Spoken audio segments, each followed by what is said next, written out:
I will have a very short speech. Actually, I will explain the sorts of data set, what was used by Becky for the demonstration of workflow. In past year, we were invited to survey one agriculture field, farm field near settlement Bauska here in Latvia. Because in that field, it was a few cases when during the normal works, field workers found some potentially dangerous items like mortar shells and also artillery shells. So it is farm field close to the central settlement called Bauska, or small town here in Latvia. It's a farm field what is used for the decades after World War II. But there were few cases when field workers, farm workers found artillery shells and mortar shells.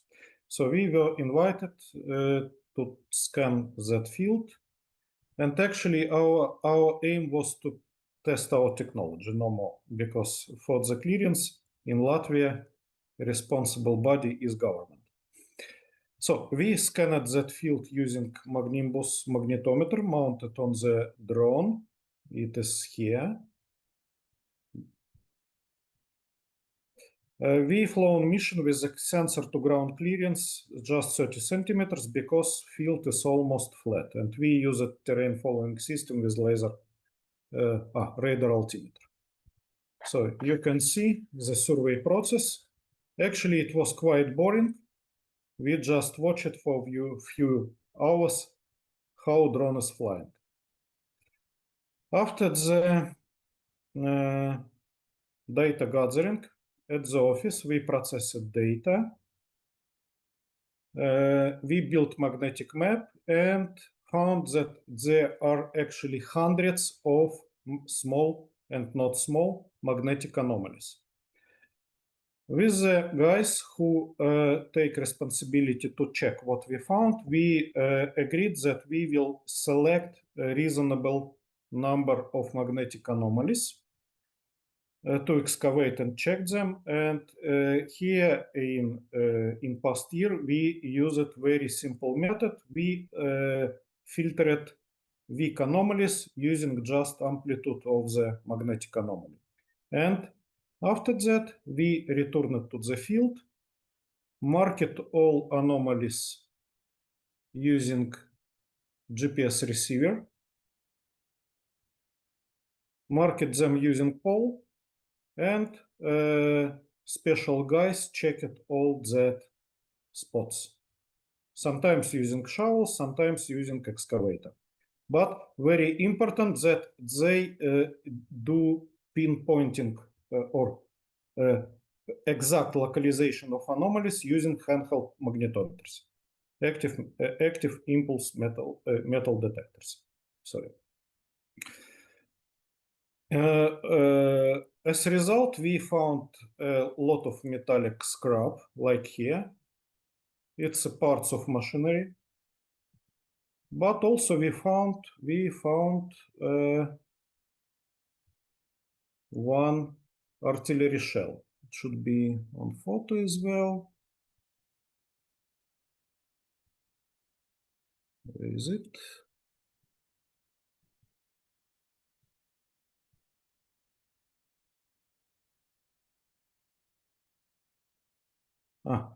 Artillery shells here.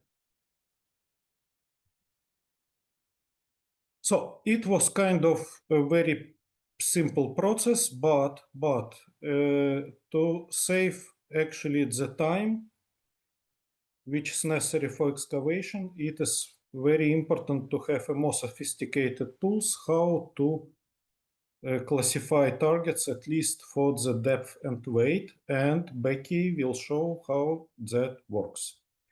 So Becky, floor is yours. I will stop screen sharing. Thanks, Alexey.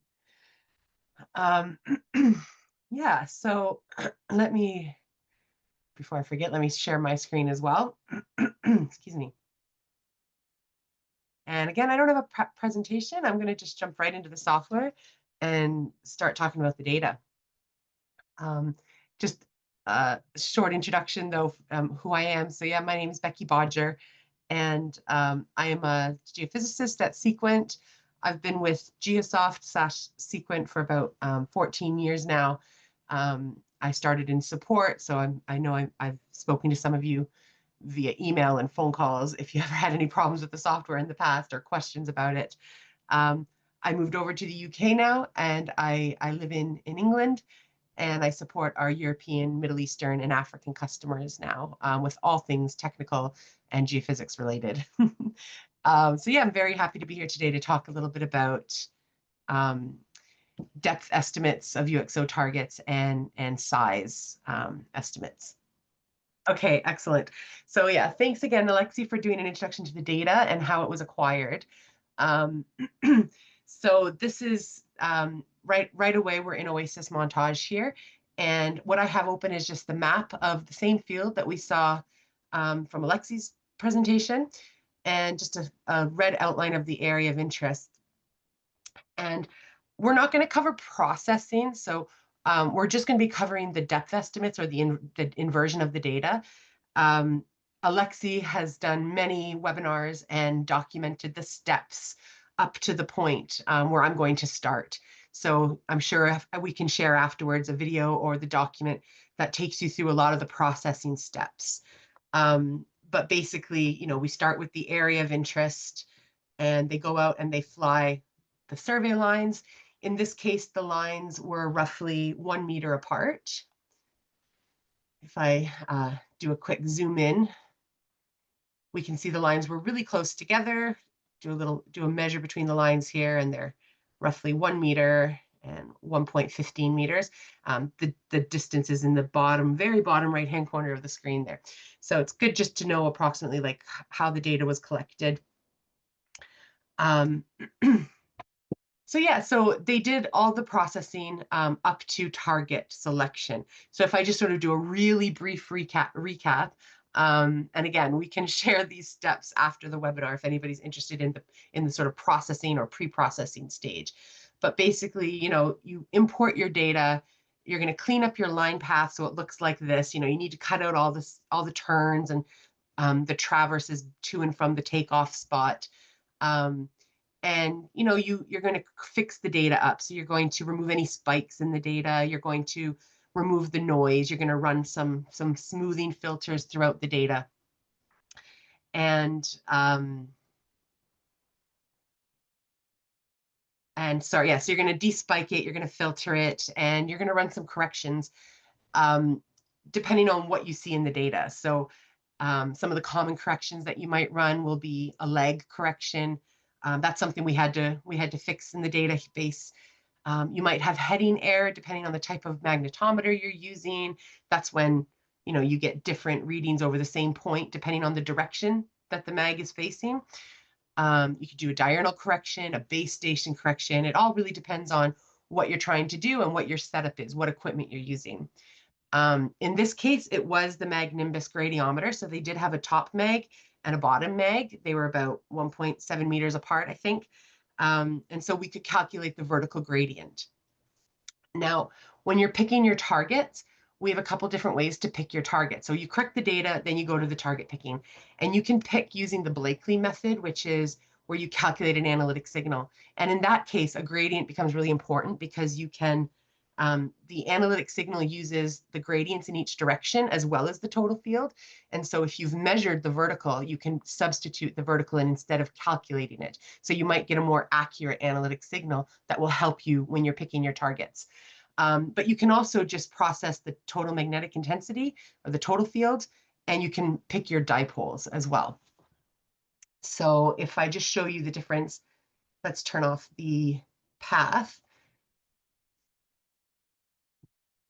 Yeah.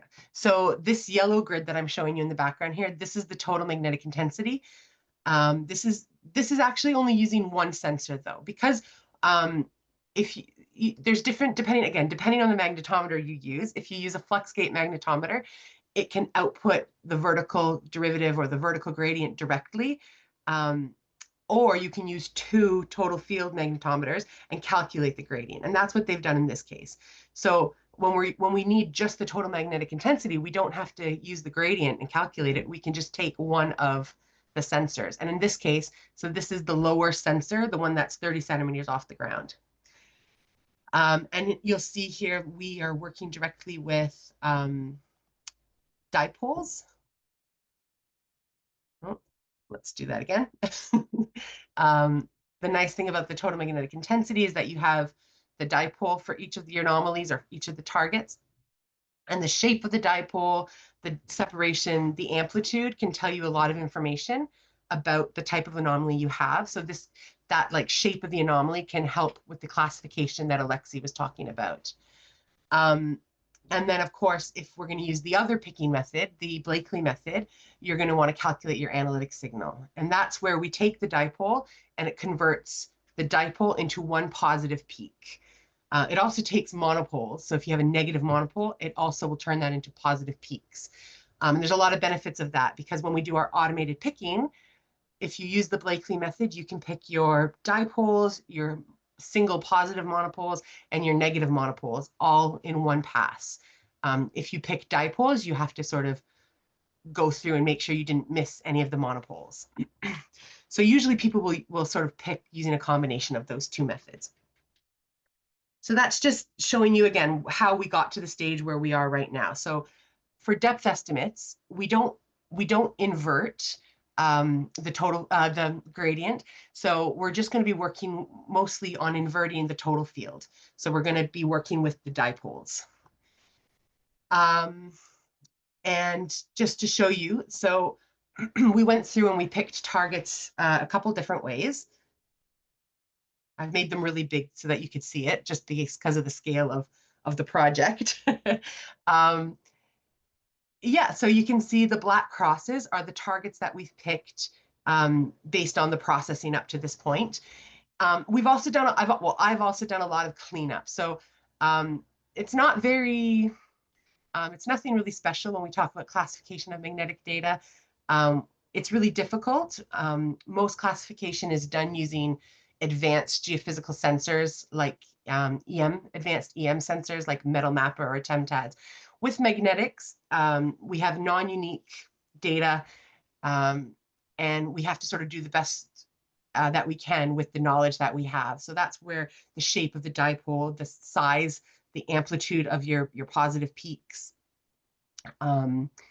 and basically what's the object you're looking for. So if you have a little bit of knowledge, like if you've done a desktop study of your area, you can rule out if you're not looking for anything really big, or maybe you're looking for a certain size mine or a certain size munition.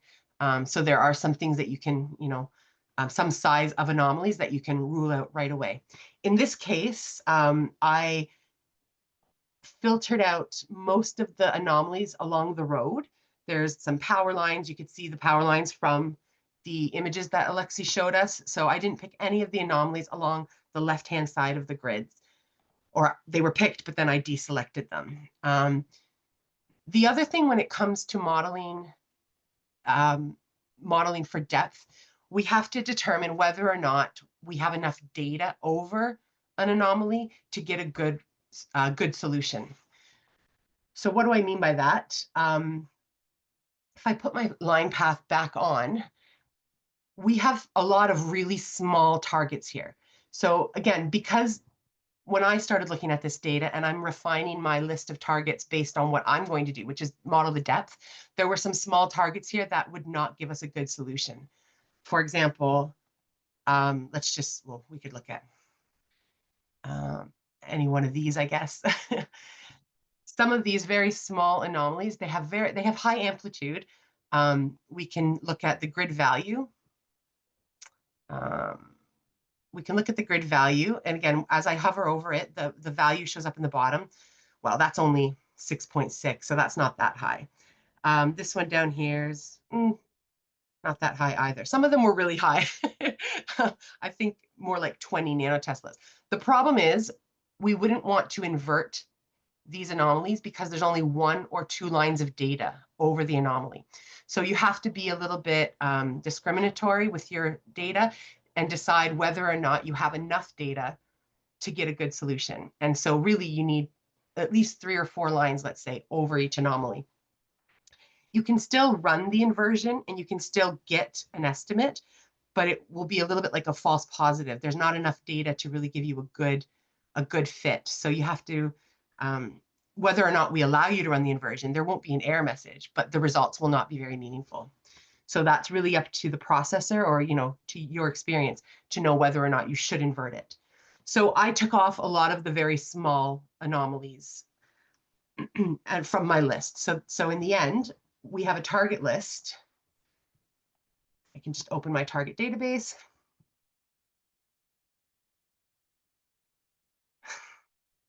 It's going to just take a second here. So in my final target database, I ended up with about 38 targets. And again, so we took off the targets from the edges. We took off really small ones and some really like weird or very, very large ones that we know aren't going to be UXOs. Okay, so that's probably more information than you need to know, but that's sort of what we're starting with now. If we go back to the survey database, I'm just going to show you what the data looks like in the database. This is the survey database. We have, again, 2 magnetometers. So we have TMI and TMI1. TMI is the lower mag, and TMI1 is the top mag. This is where we've applied a filter. So there's a low pass filter. And the other thing I did with the data was I ran a background removal. So a background removal is like a long wavelength or like a trend removal, and it's a way of calculating the residual. If you have any problems with the data, like if you have slight differences from flight to flight, if you have like different signatures, or if you have weird geological signature in the data, doing a background removal can really help normalize your targets. So if we look at the top profile here, you can see the green line is the bottom magnetometer. Just going to pull it up to the front. And the red line is that background that I've removed. So in the end, I subtracted the red line from the green line, and that's given me this profile down at the bottom. When it comes to modeling, it can really help if we've removed as much of the noise and like the long wavelength as possible. It's really just made all the anomalies comparable, and like I said, it kind of normalizes them. In the middle here, I have the actual gradient. I just wanted to see how it compared to my background removal. When you have a top meg and a bottom meg, the gradient is when you subtract the two and divide it by the distance between the two sensors. It can sometimes act like a background removal. It has the same effect, but you can see in this gradient, there's still a lot of noise, and some of the anomalies have a really different signature because it's the gradient. It's not just the total field. So I wanted to just compare my residual to the gradient, but in the end, for the inversion, we're using this residual total field at the bottom. Right, so on to the actual steps of running your inversion. So if I go back to our map, the very first step you're going to do is calculate your modeling windows. So this is a really important step. We're not going to run our inversion on the entire data set. For each of these anomalies, and let me just turn off the path again so we can see where the crosses are. So for each of these anomalies, we need to draw a window around it where all of the data inside the polygon will be used for doing the inversion. And the goal of our polygons is to include as much background as possible, but only one anomaly. So in the north end here, we have some anomalies that are really close together. And so we needed to come up with a method to isolate each of these targets. For example, like up here in the top, we need to draw a line between the two and separate the signal from each of the anomalies. And that's so that we can model them separately and there's no influence from the other one. To do that, we use a tool called the signal to noise ratio, and we draw a polygon around it. So if we go to, oh, sorry, my menus are disappearing here. If we go up to parameter determination, target analysis, there's a tool called calculate signal strength, signal to noise ratio, and size. So what this does is it will look at our grid and we will tell it what is background and what is noise, and it will just look for where the anomaly is. So while we're going to invert the total field, I really like calculating the polygons on my analytic signal. I think the positive peak you get from the analytic signal gives you a really nice sharp edge, a good definition of what's noise and what's background versus what's the anomaly. So we're using analytic signal, but this is just to define the window. So I've given it the AS grid. My targets are under this target database, and the group is called Blakeley merged. So I used the Blakeley method, and then I did my cleanup, and the final list is the merged list. It needs the target ID, which is just a channel you get as part of your target picking. And then it needs to know what our background is. So in this case, because we did a really nice background removal, I can do user defined and just tell it the background is 0. And then my data has about plus or minus 3 nanoteslas of noise in it. If you wanted to use the total field where you have your dipoles, you can actually do an interactive method where you draw a little polygon in an area that's just background, and it will actually tell you what your background and noise is. So it will calculate it for you interactively. We're just going to do user defined, again, since we're using the analytic signal grid. So moving on, the target type is monopole because it's analytic signal, so we just have positive peaks. And we're going to create new polygons, and we need to tell it what size do we start with. This is really important, mostly just to save us time. So if you put in here something like 100 meters, it's going to look inside blocks of 100 meters by 100 meters and look for that signal to noise separation. That will take a long time, and I know because I tried it. I think I started with 50 meters thinking you want it as big as possible. But it took like an hour for just 30 targets. So then I went a little bit more logically and I measured the largest anomaly. It was around 10 meters. So I said, you know what? We don't need 50 meters. If 10 is the largest anomaly, we can start with something like 15 to 20 meter block sizes. And again, that's just to save time. It starts by looking inside that block of that size to determine the signal to noise. If you find your polygons are really small or have like really weird shapes, the starting size might be too small. So in that case, if you see that problem, you just come back and you repick your polygons and you pick a larger starting size. But 15 in this case worked really well. And once I reduced the size, it took a couple minutes to run. It will save all of our polygons in a new folder, and it's going to be given the name of the database and then the target ID. You can click OK. I'm not going to click OK right now. I'm going to just cancel this because I've already run it. And just to save time, let's go back to our map. And once you've run it, you're going to load this TGT target window Blakeley merged, which is the name of the database. So it puts them all in a folder. If I expand the folder, you'll see these are all the different targets. So there's a polygon for each target. And you'll see on the map now, I have these really nice windows. And again, the goal was a polygon around each anomaly where it can be much bigger. It could be as big as you want as long as it's background and one anomaly. So this one's perfect example. We have a little bit of background. We have the anomaly. Great. Let's go up to the north end where we had those anomalies that are really close together. Let's just zoom in up here. And you'll see what it's done when the targets are close, like this one here. You can see that it's actually drawn the two polygons directly between the middle. And the same here, it's tried to separate the signal from each anomaly. I did redraw one or two of these. So I'll show you how it doesn't always do a great job.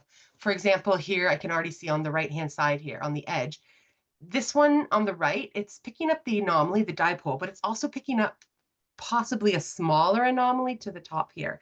So what you can do is you can actually go through and you can sort of tweak these polygons if you're not happy. You can redraw all of them if you want to change the initial settings, but sometimes you only need to change one or two. So to do that, you're going to go to target management, no, sorry. Yeah, sorry, target management, target maps, and it's called redefine target windows. And it's asking you what directory, the polygon, and just the map name. So this is all preset based on what we've already run. And then it says to click inside the target window, you want to adjust. So we're going to click OK, and we're going to click on this one on the right-hand side. And then we have two options. We can just move the vertices, or we can redraw the whole polygon. So in this case, I'm just going to redraw the whole polygon. So it says no to redigitize it. So I'm going to click no. And then I can redraw. I could put the line sort of between these two anomalies, and then I can draw as much as I want here. And then you click OK, and you'll see how the new polygon looks. So once it redraws it. There we go. So now we've taken out the influence from those other like smaller anomalies nearby. It's asking you if you want to do it again, you just click OK, and you just keep on clicking and readjusting your polygons. I'm going to just click OK, and then I'm going to right click, and I'm going to say done, and that's going to finish this step. So this is a really important step. So the modeling windows are probably how you're going to get the best results. So whenever I don't get good results, or I get a really low fit to my inversion, the first thing I do is I go back and look at the window to see what's the data that I'm actually modeling. And often there'll be one that I missed, there'll be two that are really close together, or there's one that I can make a little bit bigger to include more background. All right, so that's step one, model windows. Let's go back to full screen.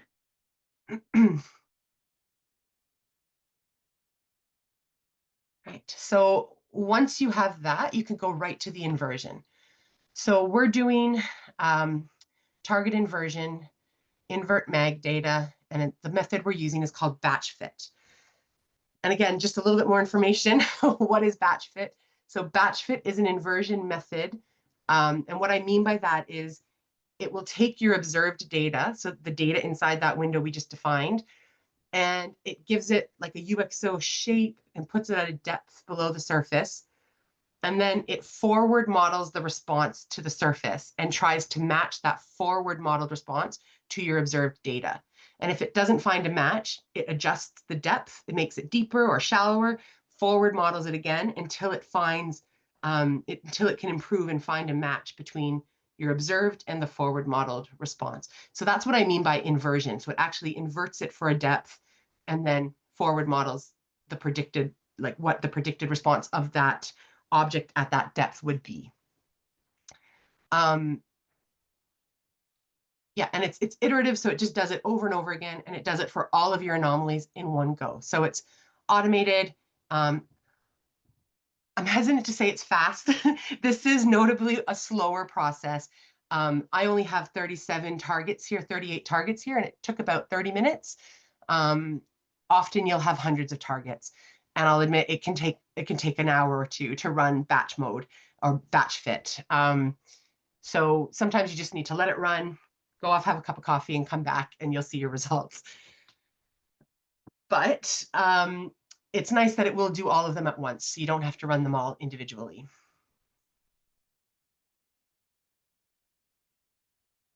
So what does it look like? So these are parameters for batch fit. You can run this method on EM61 data and mag data. Obviously today we're just looking at magnetic data. So you start with the site database. So this is your survey data. So for us, it's called the master database. And we're going to give it the residual TMI, so the total magnetic intensity residual with the lag applied.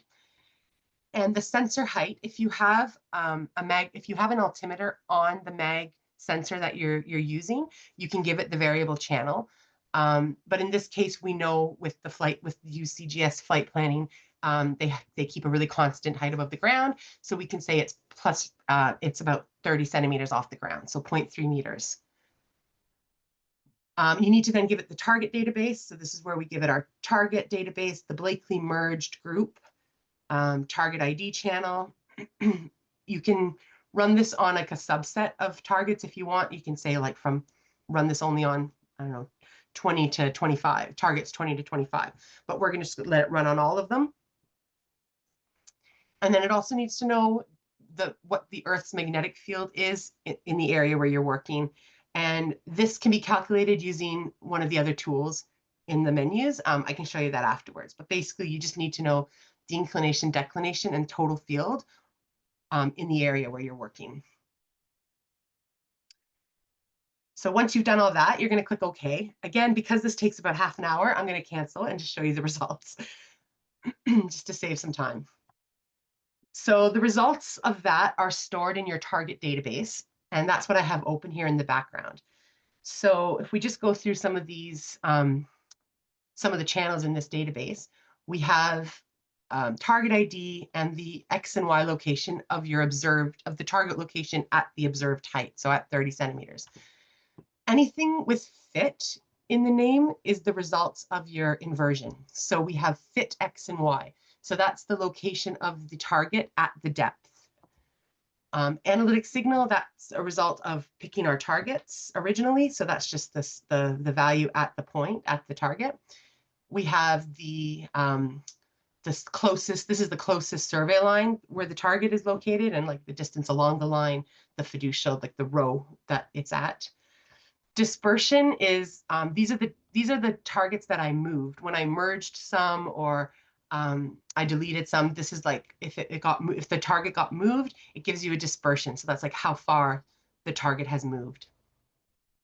And then we get to the real results here. So the very first thing you want to do is QC your results. And to do that, you're going to look at this fit COH channel. This is the coherence. This is basically how well your forward modeled result matches your observed data. And the closer to one you are, the better the results. So you can see here we have anywhere from 0 to 1. I think what's considered acceptable kind of varies by company to company. Some say 0.7, some say 0.6. I think it really depends on how much data you have.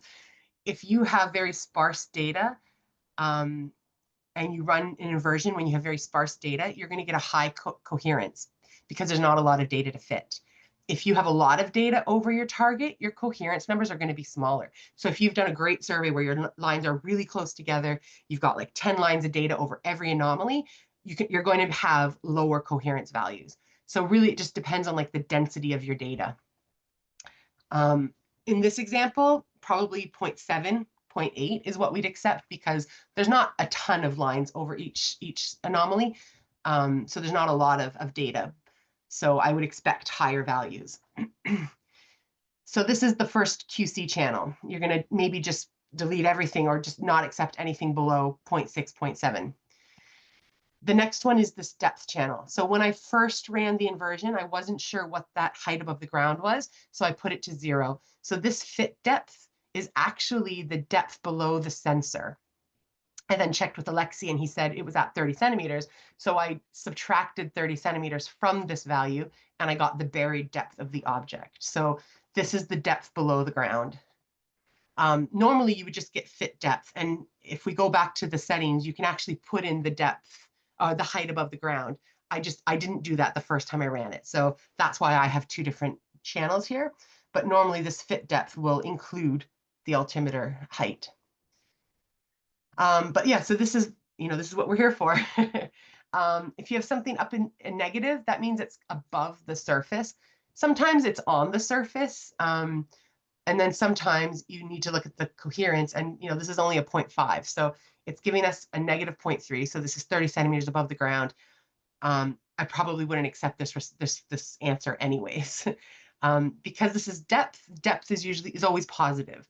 So positive down. So we would only really expect positive values here.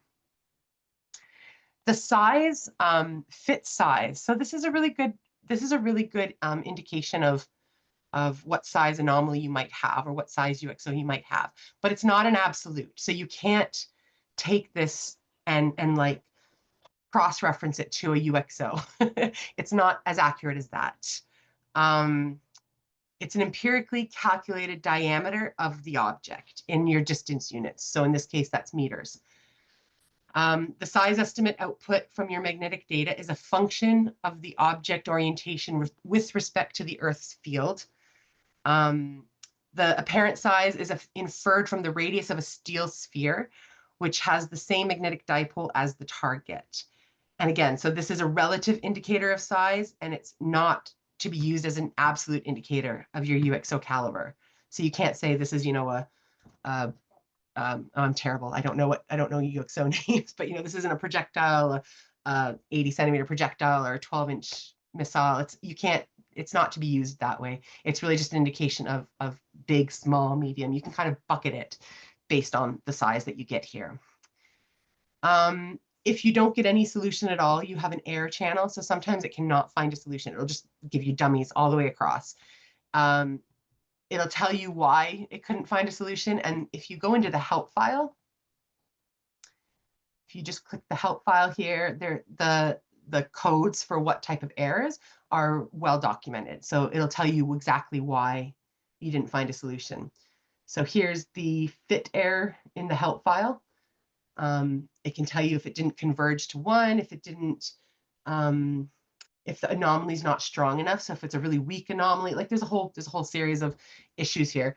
One of the common ones, if you're modeling anomalies on the edge of your grid, if your window has too many dummies, so if doesn't have complete coverage, you might not get, it might not be able to find a solution. So that's a really common one, I think. That's the error. The declination, inclination, that is the angle or the declination, inclination of your dipole. Magnetic moment. So this is another one. Alexey again mentioned classification. And again, because magnetics is non-unique, classification with magnetics alone is really hard. But some customers do use magnetic moment. So there's lots of documents or papers out there that talk about different munitions and their magnetic moment. So you can use this to help. Again, I wouldn't use it as an absolute, but it can be a bit of an indication whether you have like a UXO type object or not. So magnetic moment is another really popular method. You would use the depth, the size, the moment. You'd use all this information together to try to sort of do a bit of a classification on your own. And then this solid angle is just the angle between the dipole of your object and the Earth's field. So that's it. That is inversion. So it's not very exciting because it's mostly in the database. And you're going to QC the numbers in the database. But one other thing that you can do, which I really like, you can visually QC your results. So under where is it? Target inversion, under maps, you can create these residual and anomaly maps, and you can compare your modeled results to your observed data. And so I've created a bunch of these, and I'm going to just show them to you. So this is a really nice way to visually inspect the results. So what this is a map per anomaly. So what I've only modeled I've only created a few. I did the ones that have a very low coherence, and then I did a couple that have a really high coherence, so you could see the difference. So in this example here, this coherence is 0.8. So this is a really good fit. This is a good solution. So what you see on the top left-hand side is the anomaly of the observed data. So this is what we measured. On the right-hand side at the top here is the forward modeled response from the inversion. So this is the result of the inversion. And down here is the residual. So that's the difference between the two. And you want the residual to be as small as possible. But you can see this one actually has quite a high coherence. You can see the shape of the anomalies looks really good. Yes, there's some areas where it doesn't match perfectly. But in general, this is pretty good. And we can just jump around and look at a few different ones. This one has a coherence. Oh, this is another high coherence. This is also 0.86. So this is another pretty good fit. Let me try to find one that has a low one.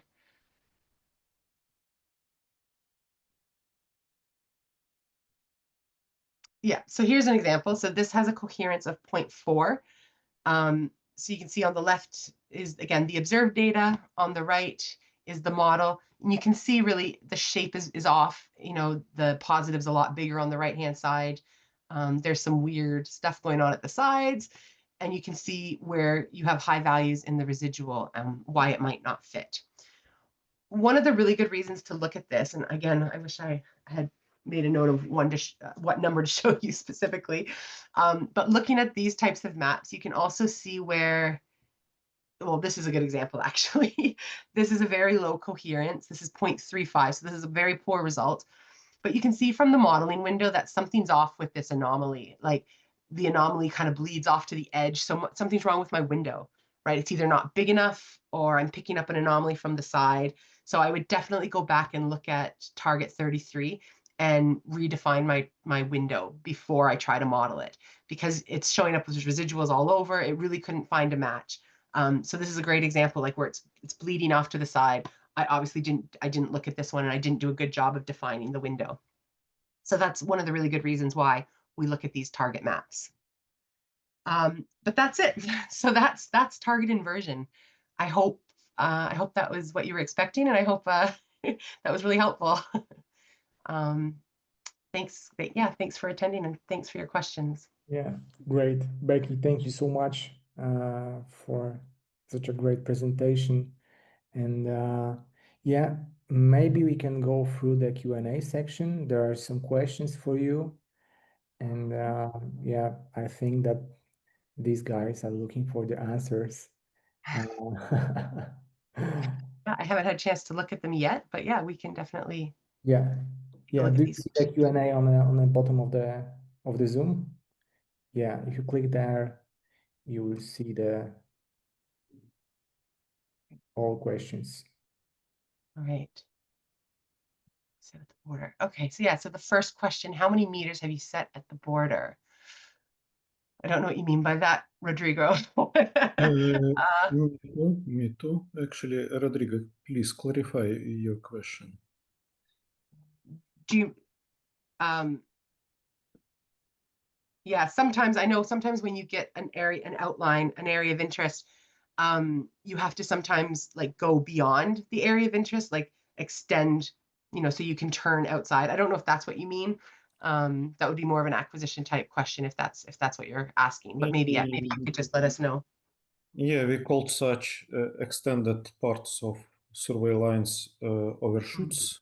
As I remember, we used a couple of meters overshots, and yeah, it is very important because when drone is braking, turning and accelerating, in that parts of trajectory, unfortunately, magnetometer data is usually useless. Useless, yeah. Don't try to use the turns. So yeah, you want to make sure you plan enough room so that when it comes back online, the height is correct and it's steady and you're in good collection mode. So I don't know if that's what you're talking about, but yeah, Alexey said it's about 2 meters outside the area. Okay, so Sultan is asking, the survey lines are separated by 1 meter. Does that mean there are gaps in the data which might lead to missing a buried object that is small, say 30 centimeter diameter, or the magnetometer has some sort of aperture? So that's a really good question. When we do our gridding, there are different parameters. So for example, because the data was collected at 1 meter, I used a 0.25 cell size, and then I extended the blanking distance. So that's the blanking distance is like the gap that we want to interpolate across, and I extended it by 1 meter so that we would get full coverage. But the way you design your survey has to depend on the smallest object you want to detect. So if you're trying to detect a hand grenade, for example, it's not if it's 30 centimeters, that's not going to be the signature that it gives you. You're not going to have a 30 centimeter signature. It depends on the depth and like how deep you have to cover, how deep you have to be able to find it. But there's going to be a wavelength associated with it. And so it's the size of the wavelength, like the size of the signature, not just the size of the object. So normally you would do some tests. This is what we do. In the marine world, they do something called a SIT test, a surrogate item test, where they will actually put down objects around the size of the UXO they're looking for, and they'll go over it at different heights to see how far away they can still detect it. Because there is like an aperture, as you say, or like a footprint to your magnetometer. And it's the same below the magnetometer as it is out to the side. It's like a bowl shape. The footprint is bowl shaped. So if you can detect something a meter below it, you can also detect it a meter to the side of your line. It's a the footprint is bowl-shaped. But again, it really depends on the smallest detectable object that you're looking for. So you need to have a little bit of an idea of what you're going, before you start, what you're looking for. How small of an object do you want? And again, if you were looking for a grenade in that survey, you probably would have had a hard time finding it. You would have had to do lines that were even closer together, or gone back and done some infill lines between, done a second survey where you filled in between the lines.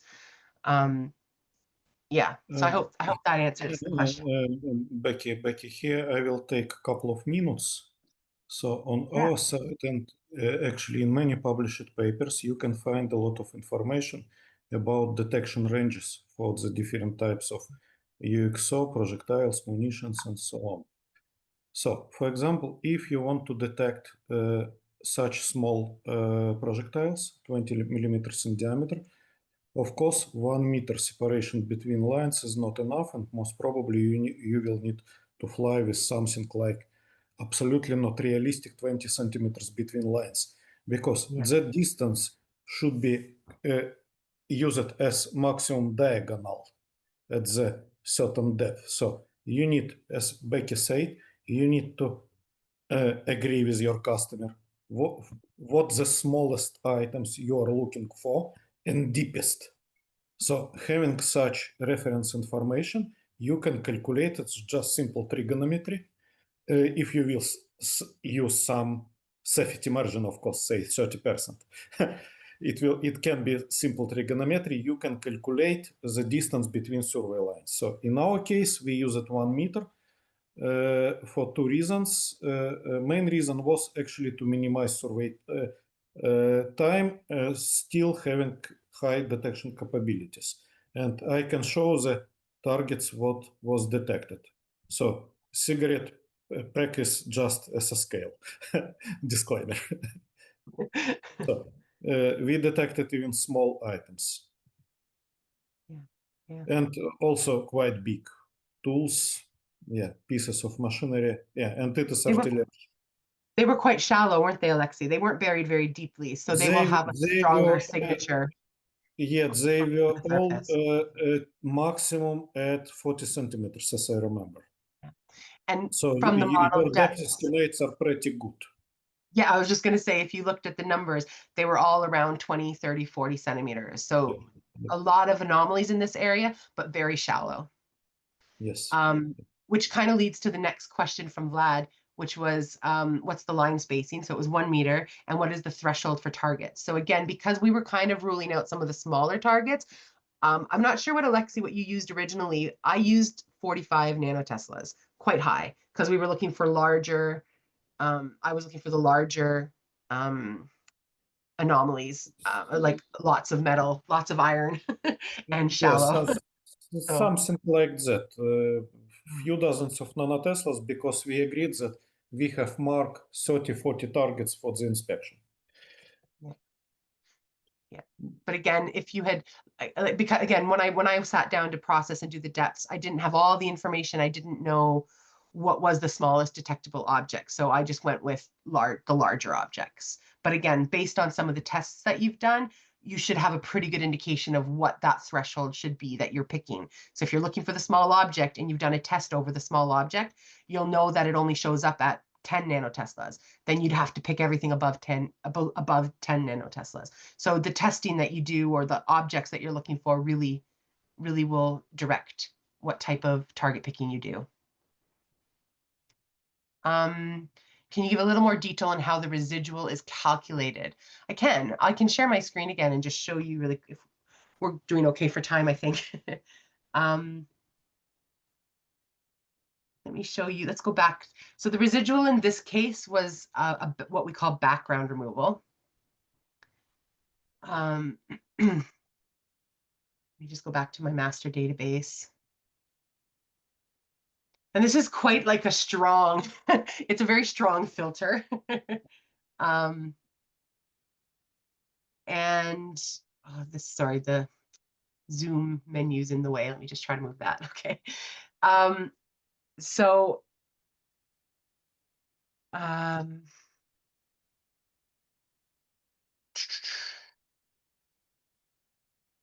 We do. So I guess another thing I should mention, and I think I saw another question that asked this. It was about what menu we were using. So Oasis Montage has two separate UXO menus. We have one called UXO Land, which is what I have loaded right now, which is what I've been showing you is the UXO Land tools. We have another one called UXO Marine. There's a little bit of a debate when you're working with drones on whether we should be using land or marine. My preference is actually marine, and I'll tell you why. It's because marine and airborne are more similar than airborne and land. Because when we use land, it's assuming that your sensor is on the ground. There's no height between, well, there's always a little bit of a height, but the sensor and the ground is like it's on the ground. Marine, it tows a fish, or in airborne we call it a bird, a fish. The magnetometer is towed above the surface, which is the same for airborne. We're towed above the surface. And there are a couple of corrections, like there's an altitude correction in the marine extension that doesn't exist in UXO Land. So my preference is marine. So I actually do most of the processing for drones using the marine extension. The benefit of land, though, but I say this, however, like 99% of the tools are the same in both extensions. So it doesn't matter what you use. The one benefit of land, though, is that you also get some EM tools. So if you do decide to use EM61, you'll get the additional modeling and tools for EM, which you don't get with marine. And in marine, you get a couple of corrections like altitude that I was mentioning that you don't get in land. So there's some very small differences. Sorry, so that's a bit of a mouthful. I actually calculated this background with the marine tools, but as I mentioned, you can also do it using let me find it, sorry, under data corrections, it's called instrument drift. That's what it would be in the land tool. So it's slightly different. If anybody has seen the marine tools, it's called background. In land, it's called instrument drift. And you basically, you sort of tell it like, what's the size of the anomaly that you're looking for? You need a time channel, which I don't think I have, which is why I didn't actually use this tool. But you can do it. And again, I used nonlinear filter to calculate the background. And that's an option here. So you could do different trend removals. You can do like a zero order, which is a straight line removal, or a first order trend, which is a slope. But basically, we just run a nonlinear filter across the data with a strong tolerance. So I used, I think, a width of about, this is actually about 300 fiducials, so 300 samples, and a tolerance of, I think, 5 nanoteslas. That's how I created this red line. And then it's a little bit noisy. So then I do the initial nonlinear filter, and then I just run some low pass filters to remove noise that it creates. And that will bring you to this point. So you can do that with just database filters. If I go to database tools filters, I can just run my nonlinear and I can run the low pass one after the other. If you're using UXO Marine, it's all done in one step. You can you could pick all of them and put in your parameters in one step. Without it, you can just run it separately, or you run that drift correction. So again, there's multiple ways of doing the residual. If you had really good top and bottom sensor where like the noise is similar in both, and you could also just use your gradient. So sometimes this gradient where you've subtracted the top and bottom, it can give you a clean enough final value that it's a lot like a residual. So that's why it's always worth calculating the gradient to look at it. I chose not to use it because, again, you can see the difference here. The bottom one gave us a little bit better results for modeling. So I hope that helps. Actually, one of the simplest methods, I use it in my crash course. You have it. You have a link in chat. So I use it running median filter. It is simplest method, and it is available in the basic license of Oasis montaj. Yeah, you have a lot of different ways. Yeah, Yeah, there's there are a nonlinear. lot of different ways There's you so can many use low pass filtering as low well. pass, rolling statistics. Yeah. Honestly, there's no magic, there's no right or wrong answer. The goal is to remove as much of the long wavelength and like the noise as possible. However you get there, it's fine. Honestly, like I said, I like the low pass and the nonlinear method. Other people, like Alexey said, his rolling statistics with the rolling window is just as good. And there's no right or wrong. As I said, as long as you get similar results, you can do whichever way makes sense to you. But yeah, so that's so that was Jeremy's question. So I hope that helps, Jeremy. Camilla asks which GX menu is currently being used. So yeah, I answered that. So right now I've been showing you everything in UXO land. That's what menus I have loaded up at the top. But again, it's mostly duplicated in UXO Marine. Gabino asked the same question. So again, it's land. That's Oasis module are you using? Another question from Camilla. What size range of objects is this tool useful for? And what about the flight altitude? Yeah, so Camilla, that's a great question. I think we kind of answered it. I hope what we talked about before. So these tools can be used on any size. It really depends on how you design your survey, right? If you want to look for something really small, you need to design a survey that has really close lines and is very, very close to the surface of the Earth. So like this is 30 centimeters altitude. And it all just depends on what you're looking for. So the tools can be used at any scale for any scale object. It's really how the survey is flown. Mohammed says, thank you for the presentation. You're welcome. What are the main functions or parameters of anomaly? It seems you use statistics to find the best results. Please correct me if I'm wrong.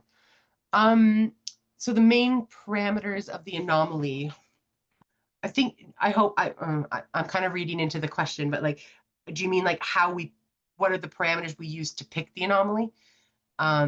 Primarily it's amplitude. You can pick from a database, or we picked from the grid. We have automatic picking tools. So if we go to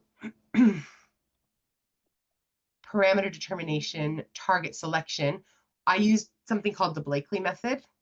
This works from the analytic signal. So this is where we have all positive peaks. And really all that it's looking for two things when you're using the Blakeley method. The grid value cutoff, that's the amplitude. And I did run it a couple times. I think I ran it at 50 and then I went back and I ran it again at 40 and 45. But that's the amplitude. So we're picking everything above whatever this is. If 40 or 50, whatever the minimum threshold, we're picking above that. So that's based strictly on amplitude. But for Blakeley method, there's one other parameter, and that's this level of peak detection. And I always say I'm not going to do this because I'm terrible at drawing, but let me just open Paint and I'll just show you really quickly what this level of peak detection means. So with the Blakeley method, you have a little bit of control over the shape of the object that you're selecting. So for example, if I have a 9 by 9 cell grid, let's say. So let's say this is a very simplified vision of my grid. Let's say right in the middle, I have 10 nanoteslas, and everywhere else I have 1, 0, 1, 1, 0, 1, 0. When I'm trying to pick this as a target, you can kind of, based on these numbers, you can kind of imagine you'll have a nice peak right at the center.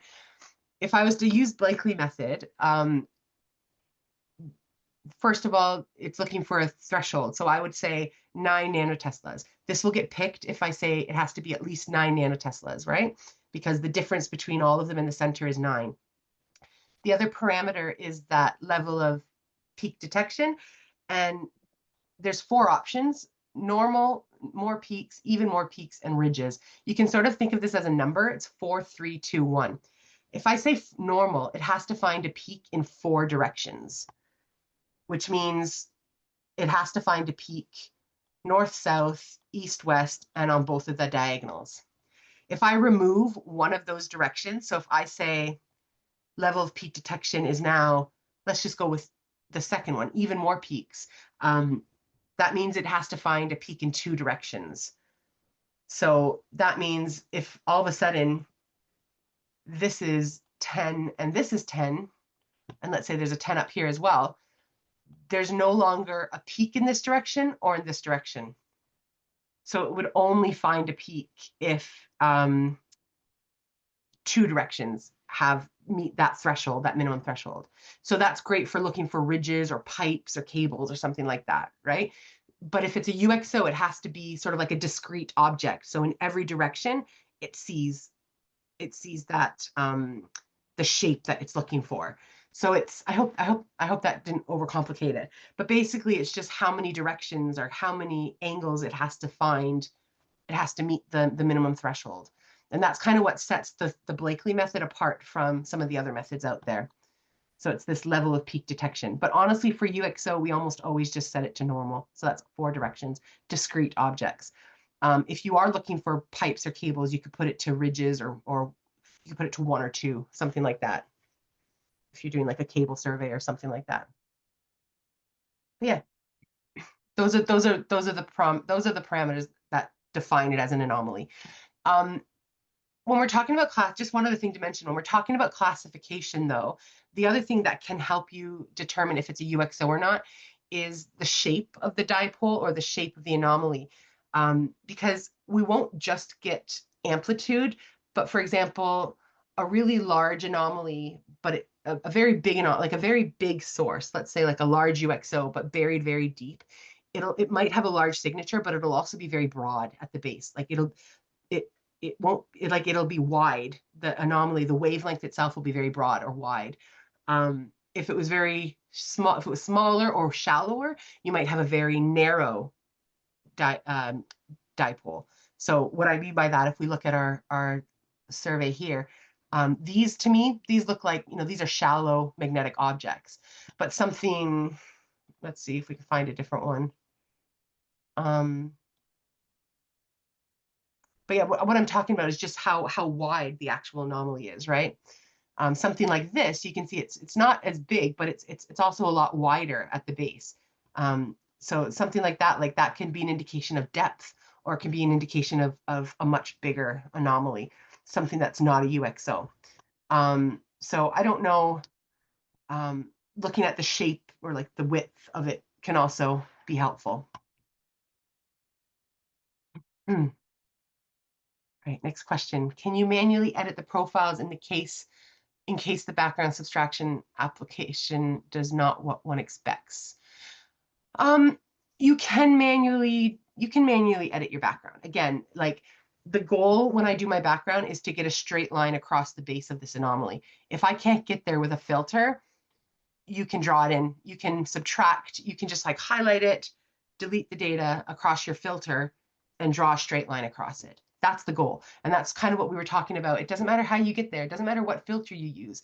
You can go through each one manually, delete the data, just highlight it, press the space bar, and then interpolate a straight line across the base. It's just going to take you a lot longer to do that, right? That's a lot of manual manipulation. Sometimes you can also use a selection of lines. So if you find that you have a whole series of lines where your filters just aren't working, you can make a selection. So the check mark means the line is selected. If there's 2 or 3 lines that I want to try maybe a broader filter on, I can turn off everything. I can say select none, and I can select just those 1 or 2 lines where I want to try a different filter. So you can use selections to also run a different filter on some lines.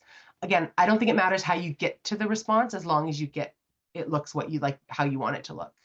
But I would try to limit that, because a lot of companies that you work for, they want repeatability as well. So manual edits are harder to repeat. So if somebody's trying to replicate your steps and you've done a lot of manual edits, they might not be that happy that they can't get to the same results. So, you want to try to limit how much of that you do.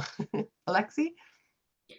Sorry. Sorry. I have to run, unfortunately. Becky, thank you so much for the great presentation. I will try to reproduce the same on the other data sets, because usually I use very simple methods just by anomaly. So thank you so much. See you again. Yeah, thank you, Alexey. Yeah. Camille, should we keep going, or do we want to try to definitely we will keep going? Yeah. All right. Hopefully there's still people on the call. Yeah, there are plenty of All Yeah. right, excellent. All right, we'll do as many as we can. Yeah, sorry. So that was Randy's question. Can you manually edit the profile? So yes, for background subtraction, you're not actually editing the data in this case. The background is just a filter. So you can manually edit your filter to make it look how you want. But like I said, my recommendation would be to not do that as too much of that. Because again, you need to be able to like tell people what you've done. It should be reproducible in a certain way. And yeah, so to a certain extent. So just be careful how much you edit it. Emmanuel is asking, does this apply to UXOs only? Do you think we could extend this to model the depth of shallow magnetic rocks? Absolutely. This whole tool set, this UXO land, UXO marine, it can definitely be used, and the whole workflow can be applied to other uses. For example, archaeology.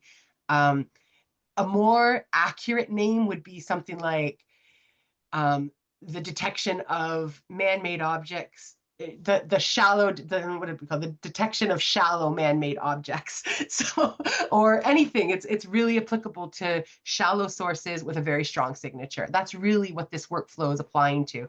Doesn't have to be just UXOs. So 100%, you could even maybe use some of this to look for boulders on the seabed. That's another really hot topic that people have been trying to find out, like, what's a boulder, what's a UXO. You know, they want to be able to, again, distinguish what's what. And so there's lots of different tools and things that you can do. But yeah, it's not only applicable to UXOs, absolutely. Another question, Sofian says, could you please tell me once again about the coherence value, which these data you measured with coherence values?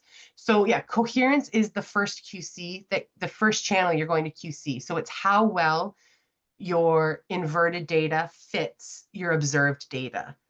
So the closer to one you get, the better the result. That's basically all that it is. So it's like it's a data fit. It's how well does it fit. That's, oh, I think I'm still sharing my screen. So if I show you one of these, anomaly maps, what it is how well, this is on the left, at the top left, this is the model, this is the observed data. On the right is the model. Coherence is how it's like it's a measure of how well these two match. Okay, we've put a number to it, and the higher to one, the better the match. So this example here has a coherence of 0.36. So you can really visually see why it's so low. They don't really match at all. Vlad asks again, do you have any research results on how accurate the Blakeley method is with target picking in terms of georeferencing? I mean, empirical data. So, no, Vlad, I don't really have any research specifically on that, but I will say Blakeley method is not developed for UXO. Blakeley method is a very well accepted method that's used in mineral exploration, oil and gas. It's not just a UXO method. It's something we've taken and applied to UXO because, again, just depending on the scale of what you're looking for, it works. But by all means, I won't say any of our automatic picking tools are 100% accurate. Definitely not. You have to pick, and then you have to go through your target list, and you have to, again, sometimes you have to add targets it's missed. You have to remove some if you don't like it. You merge. You do a lot of cleanup, and that's true no matter what method you use, whether it's Blakeley, whether you're picking dipoles, whether you're picking from a profile in the database or from your grid. You do a lot of manual cleanup. So I don't know exactly how accurate I don't have a number to say how accurate it is, but it's not perfect, and none of the methods are. So I hope that helps. Andrew says, in the software, can you change from the modeled sphere to another shape, such as a cylinder? No, that is a really good question, and it's something I'd love that to be an option. That's when we're talking about the inversion, when I said it assumes like a UXO shape, and in this case, we know that it's a sphere. It's a spherical shape. That's what it's modeling. Unfortunately, batch fit is a bit of a black box. You don't have any control over the modeled object, the shape, the susceptibility value that it's assuming, right? Because we know that depending on what you're looking for, like if you're looking for UXOs from World War I, World War II, they're going to be really degraded. there won't be as much iron in them, right? So the susceptibility value of the iron might be lower, or there might be just a lot less of it, right? Depending on how the age of it is. You can't adjust any of that with batch fit, unfortunately. So maybe in the future, if we decide to develop it further or do some work on it, that would be something we can control. We do have another tool called Potent Q that we use sometimes for UXO, and you have that control in Potent Q. The downside is that Potent Q models one anomaly at a time, so it's time consuming, but you can give it the shape, the susceptibility, the background. You have complete control over every parameter. So sometimes if you do batch fit, and then you can take Potent Q and you could refine one or two options, but commercially it's just not feasible to individually model 100 targets. But we do have the tool. It's just, how feasible is it? Like, what's the reality that you're going to go and model every single target using Potent Q? Very small. So the batch fit is the best, like the quickest, the best solution we could find that's commercially available. Andrew then says, can you show us your paint window? Ooh, this terrible picture. I don't know if there's if you wanted to just take a screenshot of that or if you have another question, but I can leave that open. Sean's asking, how did the modeled size and DOB results compare with the actual objects found in the field? That's a really good question, and I wish Alexey was still here for that one. I don't know which anomaly was the one that they actually found. I think that the depths were actually very good, because I know that the UXO they did find was at 30 centimeters, was buried at 30 centimeters. And if we go to look at our depths in our target database, this is the buried depth. You can see that actually most of our objects were very shallow. So they were all, a lot of these 30, 40 centimeters, 26 centimeters, 39 centimeters. So I think we're close, but I don't know where the actual anomaly was. I don't know where the UXO was actually found. So that would be it would be great to have that ground truth. Maybe if I get some time with Alexey, I'll follow up about that. Konstantin is asking, when such polygons are created, is it necessary to split targets into different size groups and process them separately? Is there any difference between batch model and parameter determination and batch model and UXO marine mag extension? Good question. So no, you do not need to split targets into different size groups. We used to do that we do that in Euler. When we use Euler deconvolution, which is just a different modeling method, which I didn't talk about today. Euler deconvolution, you kind of have to, you need to sort of, well, you don't even need to group them, because you can create separate, you do still create model windows for Euler. But basically, so no, you don't need to split them based on size, because again, the modeling windows, or in Euler, we use a square window. We don't use the polygons, but you can actually define a window size per size of anomaly. So you can model them all at once. And there's no difference between batch modeling in UXO land or UXO marine. It's literally the exact same tool.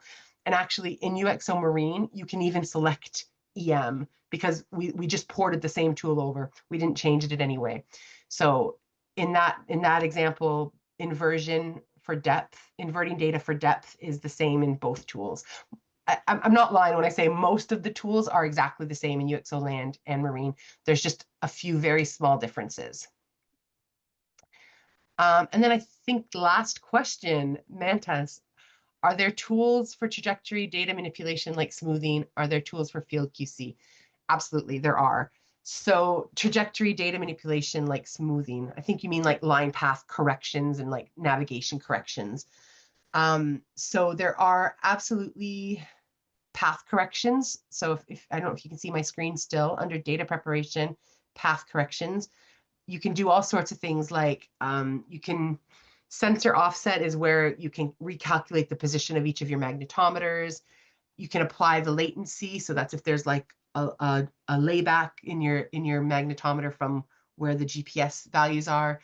We have a navigation correction, so you can smooth, you can get rid of like, I don't think, if you're on land and you have like RTK GPS, you should probably have really good GPS values.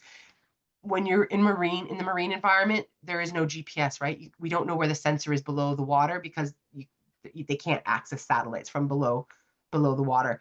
So navigation in the marine world is really bad.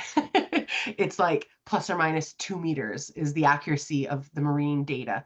On land, it's a lot higher. So there's navigation tools, especially for marine. Sometimes you'll see like loops in the data, and we know the boat didn't do a loop-de-loop. And so you can actually straighten lines. You can do all sorts of manipulations. A lot of it's manual, but there are some automatic ones as well in the navigation. Like it can get rid of repeated values. Yeah, there's just lots of different little steps that you can do. So that's under path corrections. And then the second one was QC QA tools. So we do have a menu for QC QA. You can do velocity calculation, like how you can do quick checks on how fast you're flying. What's the sample separation? What's your footprint coverage? So that's like if you're doing a survey and you have some gaps in the data, do you have 98% coverage or do you have 70% coverage? You can actually calculate that. Noise threshold, how noisy is your data? These are all really quick tools that will just check your data for you as soon as you get out of the field. Yeah, so I hope that answers your questions. So yes to QA, QC, and yes to path corrections and like navigation corrections. Again, that's all really part of like the initial processing, which we didn't cover today, but I think Alexey covers some of it in the document that he shared. So yeah, worth watching some of the other webinars or looking at some of the documents. Yeah, Becky, Great. thank you so much for the You're welcome. wonderful presentation. It was really great, and I see the feedback from the people, and yeah, definitely this is not the last presentation. Hopefully we will handle together in the future as well. And yeah, thank you so much again for the Q&A session. So yeah, it was really great. Yeah. Thanks, everyone. Yeah, thank you. Bye bye.